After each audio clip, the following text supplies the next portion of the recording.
Welcome to bLU Talks.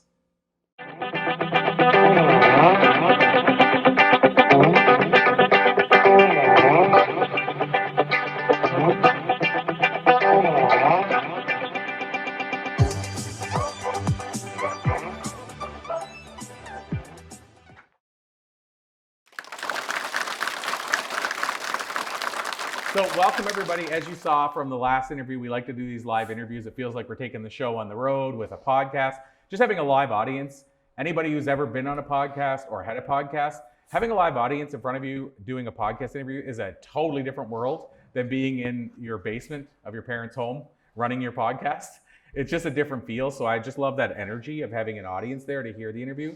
And so, Ami, welcome you onto the show. As I mentioned off the top often, we haven't had you on before, even though I've known you for a while.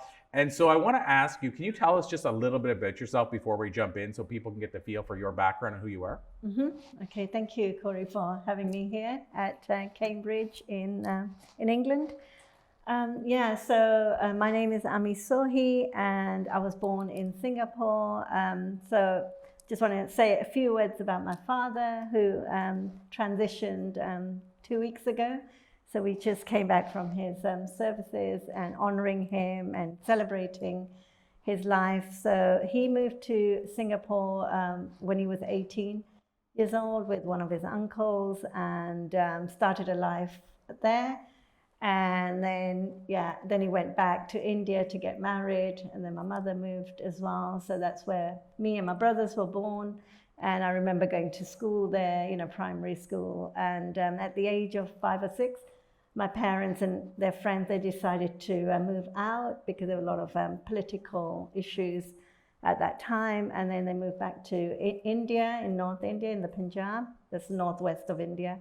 And we lived there for about a year and a half. And then a friend of my father decided to call him, asked him if he wanted to move to the UK, to London. So my father had an adventurous life. He was an orphan at a very early age, at the age of 10. So literally grew up by himself. And then he ended up being a jockey in India, riding in front of the Maharajas, the kings at that time. So he had a very kind of enriched, fulfilling life, back then. So then me and my parents moved to the UK, and he moved with 20 kilos. I know Wendy talked about 20 kilos. That was literally it. He had his suitcase, 20 kilos, and moved to London.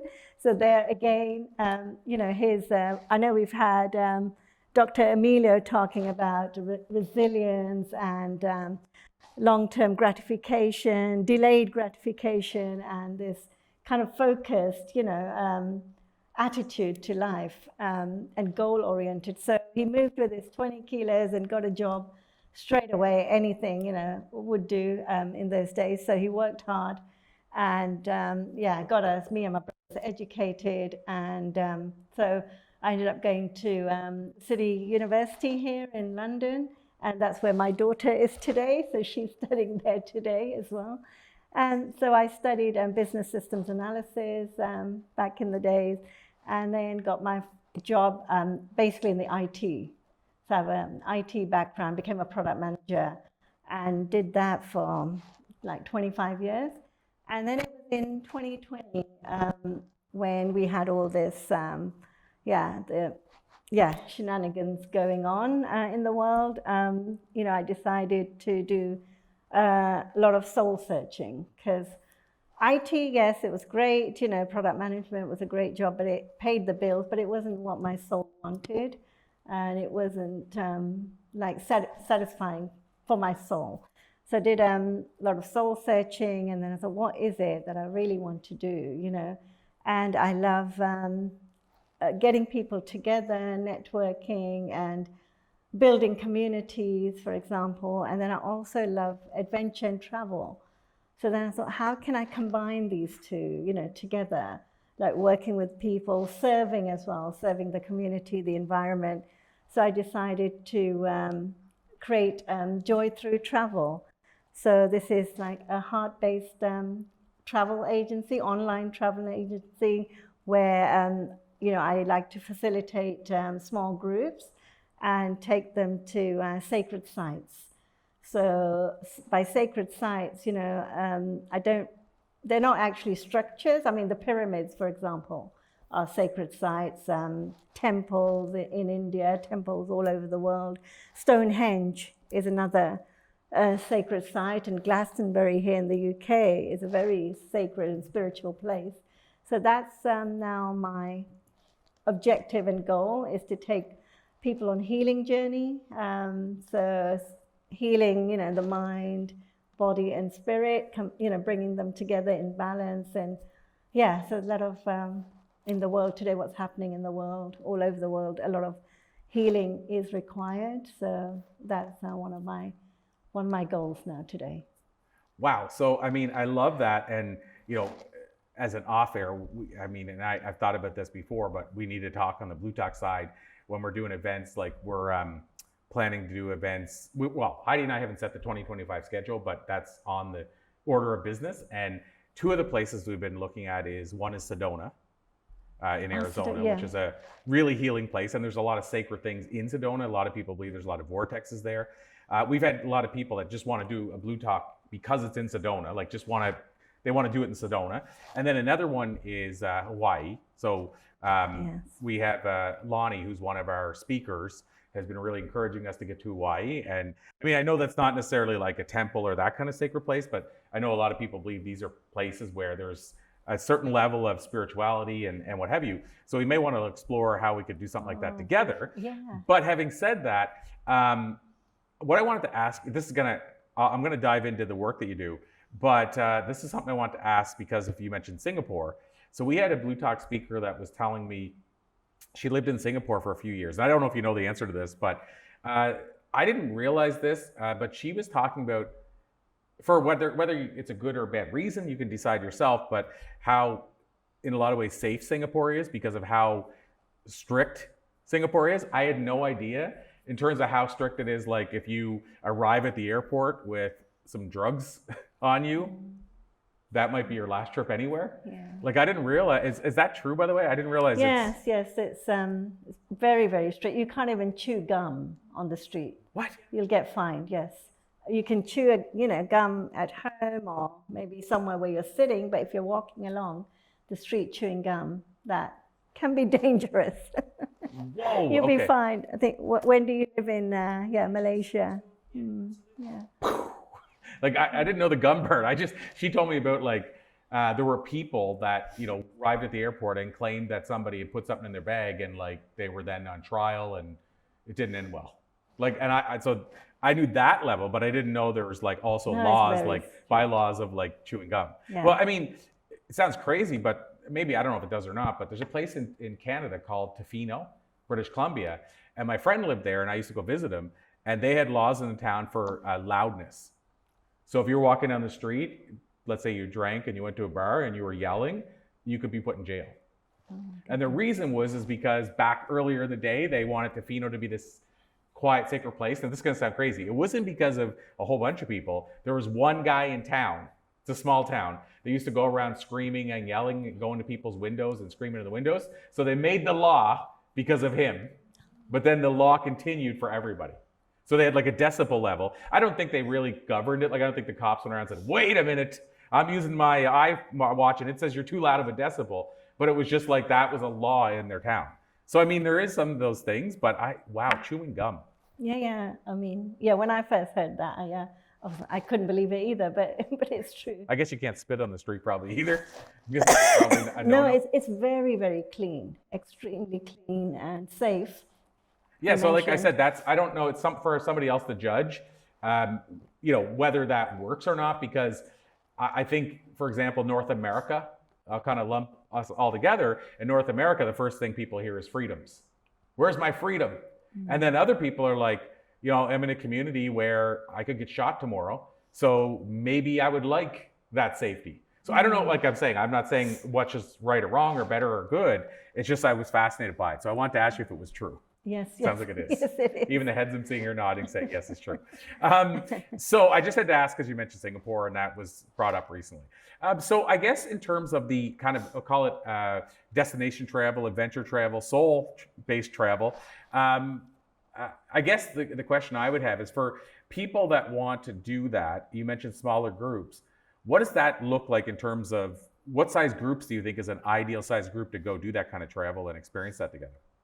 Yeah, I'm thinking from 10 to 12 Okay. people in a group. Yeah, if they want to serve the community, so the ideas I have is also like cleaning the environment. We could go to places in India, Africa, for example, to clean the environment, that people really have a passion to serve.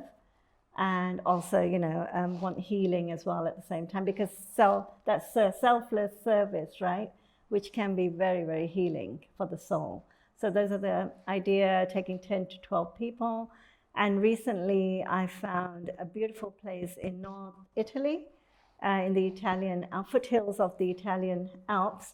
And the place is called Damanhur, which is taken from an Egyptian city, name of a city, and it means the city of light.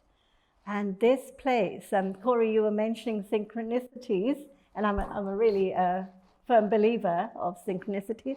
And this place in northern Italy, it's about, I would say, 50 kilometers from Turin, so not far from Turin. And you're talking about synchronicities, and this, the earth, Mother Earth has these ley lines, or synchronicity lines running through the earth and over. And there are, I can't remember how many, but there are many synchronicity lines, but there are 4 synchronicity lines or ley lines where there are only 2 places in the world where these 4 lines meet. And when they meet, the vibrations and synchronicities happen at a crazy rate. And those 2 places are in Tibet and in northern Italy. In Damanhur, and I was there back about a year ago. I had a trip there. I just went on my own, and the plan was this: the guy was going to pick me up from this small town near this community, and last minute changes. He said, "I can't make it, but my friend will come." And I said, "Okay." So I got there, and this lady showed up, the taxi driver, and so we sat. Italian, they love talking, and then she said, "Where are you from originally?" And I said, "Well, my parents are from northern India, from the Punjab." And I said, do you know anything about the Punjab? And she said, "Of course I do. I'm married to one." And I was like, "Oh, what?" And then she started within like this. We had 15 minutes of travel, and I knew her whole life story. And she started talking about her husband and the issues, the problems, and how he was financially not supporting her and sending money back home to his mother. And I was like, huh? And it was so in line with my situation. And I thought, are they brothers? Your husband and my husband, are they brothers? Because the story was so similar to my story. And oh my goodness, I just couldn't believe it. And when we got there to the place, the lady at the Airbnb, the guest house, she said, "Yeah, synchronicities here happen at a crazy rate." And then the next day we were doing a tour, and we went into the sacred woods. They have these temples, amazing temple built in this mountain where these 4 ley lines meet. It's just amazing. And the guy who started this, he was a very high, old, wise, I don't know who he was, but a very high soul. Yeah, someone from another dimension. And he actually started this project of building these temples with his hand. He got 20 men together, men and women together, his small community. And he said, "I want to build a temple." And they said, "Where?" And he said, "Here." And they said, "Are you crazy, Falco? This is a mountain. It's a rock. How we don't have machines." And this was back in 1978. And he said, "No, I want to build it, and we're going to start tonight." And they literally got, it's pickaxes, with their hands. They started digging because they didn't have permission. in those days to build. And they started at night. They did most of their work at night. I don't know, it took them about 14 years or so to really get the first temple, like the meditation hall, built. And then, the officials found out and they finally got permits so they could build. It's just amazing. This place is really beautiful. And the architecture, the artwork that, it's so beautiful. And then, so anyway, we were walking in the woods, and then one couple, they were from Israel, and they said, what are you doing? I told them about my sacred sites, journeys, and then I said, it all started with this course I did with Shlomo Shoham, who lives in Israel, and they were a couple from Israel, and they said, no. I said, he's a retired judge, and he's now doing spiritual courses online. So they said, no, it doesn't ring a bell. And then an hour later, we were in the woods. They were very healing woods. And the lady, his wife, she said, did you mention Shlomo? You mentioned Shlomo? I said, yeah, he's a retired judge. And she said, oh, he was my professor at the University of Jerusalem, or, in Israel. He was my, some legal course that she was doing. He was my professor. I was like, what? So, you mentioned that these synchronicities, coincidences, and it was just amazing what I experienced in Damanhur. Yeah. It's amazing. And I always say you can't make this stuff up. And you so can't make it up. I want to ask you how we can learn more. And I will say, as far as what you talked about these journeys, I will say if you can, go on adventure travel, soul-led travel now, because I shared this the other day with people, but I had a wild synchronicity. I did my vision board, which I really overdo doing because I do them and usually 95% comes true in a year, and I haven't had one in a few years. Shelly and I were cutting out stuff for our vision board at a cottage we were at. Heidi actually was at the cottage visiting us, and she just left, and we said, we're gonna do our vision boards. And we got it all cut out, but we didn't get it pasted because our sons kept stealing the glue and the bristle board and making their own vision boards, which were interesting. And anyway, I cut this one picture out. It looked amazing. I didn't know where it was. I knew I'd seen it before. Talk about synchronicity. I planned this trip, and I always try to plan somewhere to travel from the UK because it's so affordable and easy to do. And I was trying to decide where. I was going to go to different places, and finally Greece popped out for some reason. So when I was looking, and so then I did where to go in Greece. And the first place that came up was Santorini. Do you guys know Santorini? It's like magical. Anyway, that's where I'm going to be at tomorrow afternoon. So I decided I was going to go to, it's like a place, it's a bucket list place for sure. But the wild part is I looked it up, and as soon as I looked up Santorini, which I had seen the picture many times, I'm like, oh my gosh. And I went back to my vision board that I cut out, and it was one of the 10 pictures I cut out. Oh, wow. Like I would say, you can't make this stuff up. Yeah. But the other reason I bring up why you need to do it now versus later, I shared this with Heidi as well. We were in California, and it came on the news, and it said, I think it was Greece, but it might just been Europe or whatever. It said something like looking to limit vacation travel.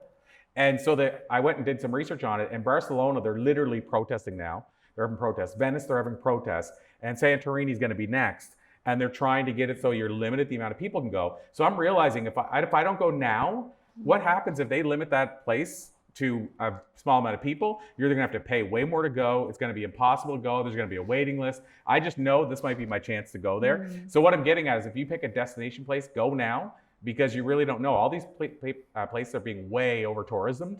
Like Greece, they said 3 times the population goes there a year, and their infrastructure is getting killed from it. So again, if you're waiting, don't wait. That's the takeaway. I want to go to Bhutan soon as well. That's one I'm not going to wait for much longer. Wow. And they built it on the side of the mountain there, one of their main, most famous places, which made me think of Bhutan when you said that. So having said all that, Ami, where can people learn more, connect with you if they want to go on a soul-filled travel adventure, or they have a group they think they want to bring or coordinate something? Where would they go to find you? Yeah. So I have a website called Joy Through Travel, so you can go on that, www.joythroughtravel.com, or you can reach me on info@joythroughtravel.com. Amazing. I love that name, Joy Through Travel. So awesome. Thank you so much, Ami. Thank you, everybody.